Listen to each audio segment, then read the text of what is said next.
Alright, boys, time to do the ritual. Hey, SG, how's that roster space coming along? Oh, you still haven't gotten around to it? Okay, well, cool. We'll just pretend like everything's still okay. So in other news, let's go into this team and do it with Team Run It the Fuck Down. Team Run It the Fuck Down is Sinful, Angelica, Molly, and Jenua.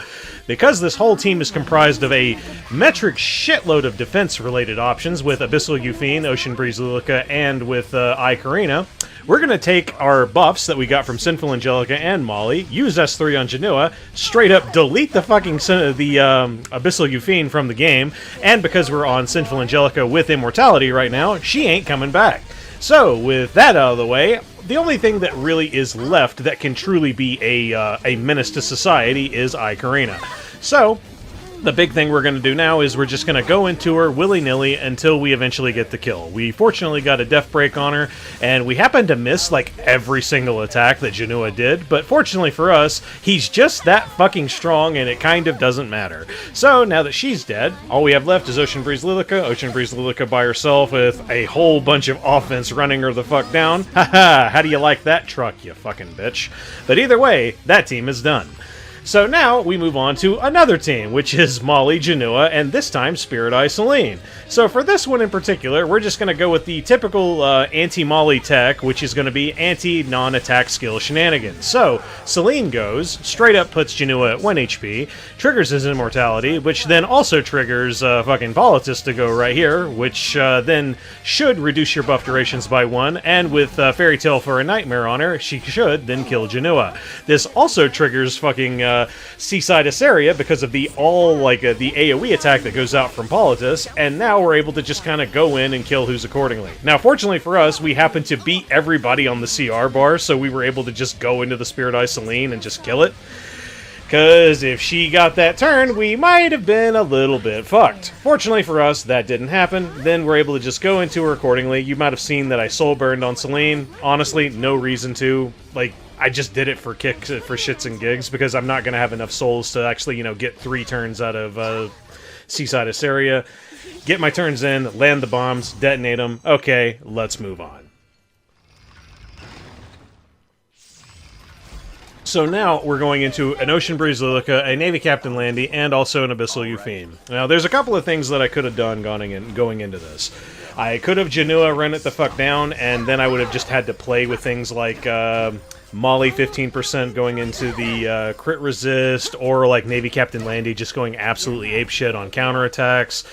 I could have tried my Rancleave team into this, but like honestly, I just didn't feel like it. So, hey, let's go ahead and pull Elvira out. We'll straight up stop all fighting spirit gain from happening, and then we'll go in with Roana for the heals for any and all counterattacks that are going to happen, which it's going to happen quite a bit. There's a lot of extra attacks that are occurring in this team, so our health should be very, very topped off. And last but not least, Last Rider Krau to basically take a whole bunch of AoE shenanigan damage, which also results in cooldown reduction for Mobile Bike Siegfried, which, hey, guess what? We have it yet again. So, this is the big thing that this team is dealing with, is the initial setup was, hey, who do you go for first? So, well, for starters, the Ocean Breeze Luluca has F-Res. You're not going to be doing strips to it, you're not really going to be doing damage to it, you're not even going to, like, probably hit the fucking thing because of element disadvantage. So then the two options are Abyssal Yufine and Navy Captain Landy. So, the reason I decided to go for Navy Captain Landy, even though they both offer actual, like, benefits to myself, is Navy Captain Landy more than likely doesn't have Holy Sack. You know who more than likely does have Holy Sack? Fucking Abyssal Yufine. So, because of that, we're going to go into her last. So, hey, we'll go into the Navy Captain Landy, we'll deal the Death Break, we'll deal the, like, anti-heal so that her salvos don't heal her, and then we'll eventually kill her. Bam, we do. So, now, and it's also a matter of just paying attention, because we're getting damage mitigation from the artifact that's on Last Rider Krau, we're also getting free barriers, we're getting free heals. Pay attention to your immortality that's on Elvira. When you're down to 1 turn left of immortality, then use Roana's S3 so that you have complete total safety, so that if you do happen to go down from like a hit, then you come back and you should still be able to wrap around to get to your S3 so that you can actually use it, and then you can maintain the turn even more, especially if you don't have the souls to do a soul burn on S1. But either way, doing all the oh-so-wonderful work that Last Strider Krau's doing. We're able to, you know, death-pierce this fucking very, very thick wall-ass team with Mobile Bike Siegfried, and hey, Ocean Breeze Luluca's dead. Now, all we have left is Abyssal Yufine. Now, the reason why I left her last is, well, really for two reasons. One, Navy Captain Landy, hey, you're dealing with... It feels like it's a lot more casino to deal with her. In like, hey, I want to counterattack. Hey, I want to salvo. Whereas Abyssal Yufine straight up has counter that's already in her kit, and it's an AoE attack just right off the jump. So you just get more value out of it going into your Last Strider Krau. Sure, this fight takes a little bit, but like, hey, you saw my health. You saw, like, pretty much going into this. It was very, very safe. Thanks, Elvira. You completely stop a lot of the bullshit. And thanks, Last Strider Krau. You ran over some bullshit, created roadkill, and now we can move the fuck on. So right here is a team I normally do Auxiliary Lots, Arunca, and then like Rule of Light. But I recently changed my Rule of Light, so my speed is a little bit out of tune, so I wanted to try something a little bit different. So right now we're going to try out Dragon Knight Senya, Shadow Knight Pyllis, and then Destina. Destina is there simply because she has Guardian Ice Crystals, as well as, just in case, hey, what if something like this happens? And then I take way too much damage at the start, and then somehow the Savior Adin just straight up fucking kills me. So, basically, the good news is, we didn't go into the Savior Adin and give her attack buff, so, hey, we survived this shit, because we took a fair number of hits, we built up some will, our defense is really, really high now, so we straight up don't get one-tapped. So now, we've already triggered Oath of Punishment, and the team is very, very slow. So, basically, I was weighing my options of, well, fuck, do I save my Oath of Punishment, or do I just let the S3 rip? And I just decided, you know what? Let's go ahead and try an experiment. Let's let the S3 rip, and then we'll see how long it takes us to really get back to using the skill yet again. Now, if I was smart, I probably would have just, like, you know, waited the one turn, and then possibly I would have gotten my chance to go into the, you know, at least the Spirit Eye of Celine with the S3, but the problem is, you give yourself speed buff with S1, so I more than likely might have fucking lapped this team. So that's, like, the real problem there, like, why I just decided to just let the S3 go off the rip. But honestly, if you have, like, an Oath of Punishment and you think you can get to your turn yet again to just use it, just do that. Because, straight up, on our next turn, we have one turn remaining left for the S3, and bam, looky here. We just activated our passive yet again. So now, that all that waiting that could have been done on the S3 is straight up gone. So the solution at that point was, well, maybe I should have waited one turn and then just tried it and just see what would have happened. But either way, that was basically what was going on through my mind, through my fucking incredibly crazy-addled mind. But hey, we have Rocket Punch on Shadow Knight Pyllis, we have 3F on Dragon Bride Senya, and then we also have like Guardian Ice Crystals on Destina. So we're able to really like kind of keep the health up on Shadow Knight Pyllis quite a bit because her defense is fucking crazy, and then she's also occasionally getting big honkin' barrier from Dragon Bride Senya, along with like, you know, the Guardian Ice Crystals heal whenever your health reaches certain thresholds. But either way, with that being said, hey, as soon as you take care of the Spirit Eye Celine, you're pretty much fucking done, because all that's left is Savior Adin, and you can control when you go into Savior Adin whenever the fuck you want. Case in point, you can just kind of save your S3 on Shadow Knight Pyllis so that you can guarantee a hit on her, and then you don't ever trigger her attack buff. But hey, that's pretty much that team. Low and slow and grind it out. Now, onto yet another Molly Jenua team, this time with ae-KARINA. I can't quite remember, but I feel like I already fought this shit. It goes to show how much I'm paying attention, so hey, fuck it. Let's go ahead and use that same team we did before. So hey, Celine goes, we straight up put Jenua down to 1 HP, Immortality, then this also procs Politis. Politis is going to go in, buff duration by 1, and I have damage on my Politis, so that barrier ain't going to fucking matter.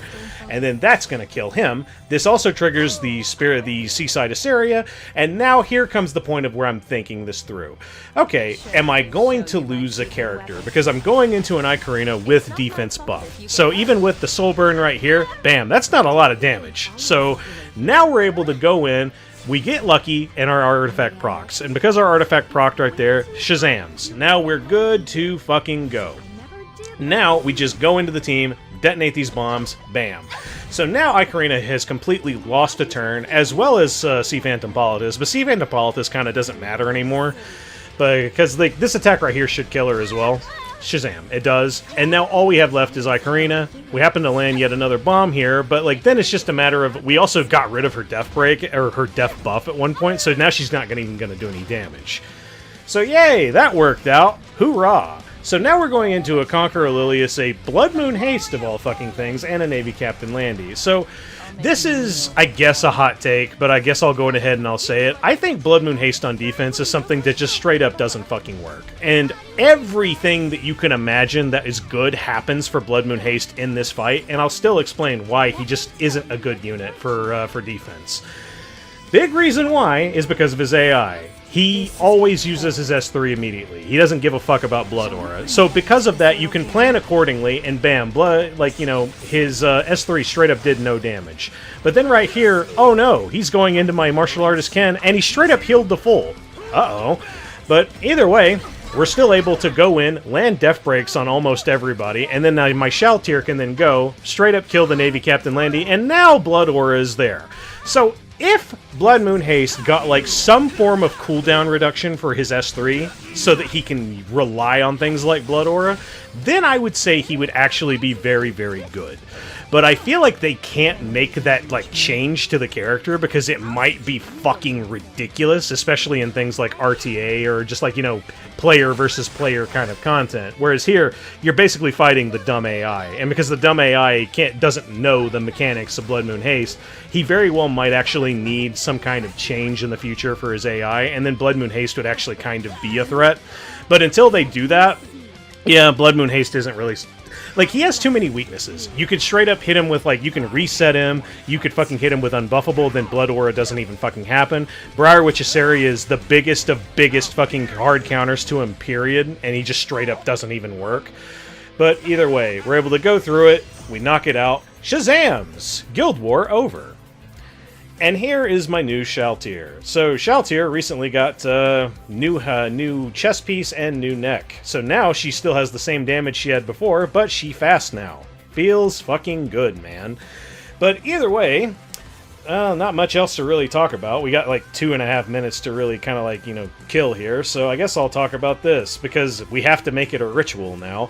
So SG, about that 300 fucking character inventory space. Hopefully you guys get on that shit sometime soon. We're on the day fucking 6 about it. Hopefully you're working on it, or there's something that can be done about it. I can't wait to just keep making these stupid thumbnails that have a number of day for fucking weeks or months. I hope it doesn't take that fucking long. But like, hey, we've been warning you about this shit for weeks, and you still haven't done anything. So hey, here's hoping something is happening now, because I would imagine any and all of the collectors that are playing the game are probably blowing you up with fucking really, really stupid and obnoxious messages. But either way, get working on that shit. And in terms of like anything else to really talk about, not really much anything else. I've been playing a lot of Grand Blue Fantasy Relink lately because I really wasn't a fan of Withering Waves. And holy shit, if none of you have played Grand Blue Fantasy Relink, it is basically Dynasty Warriors, except with the spectacle turned up to 11. God damn, that fucking game is good. And I have been playing one fucking character. There are 6 fucking characters at the start of the game. You gain a 7th by beating the main story, and then there are like 12 characters that are immediately available to you that you can then recruit at any time you please, as well as 2 other characters that are available through DLC or farming. That is a lot of units, and the best part is, none of them play the same. They are all very, very different, like a Dynasty Warriors game. Feels fucking good, man. Speaking of feeling good, if you guys liked this video, go ahead and leave a like. If you want to see more of my content, go ahead and hit subscribe. Sound effect.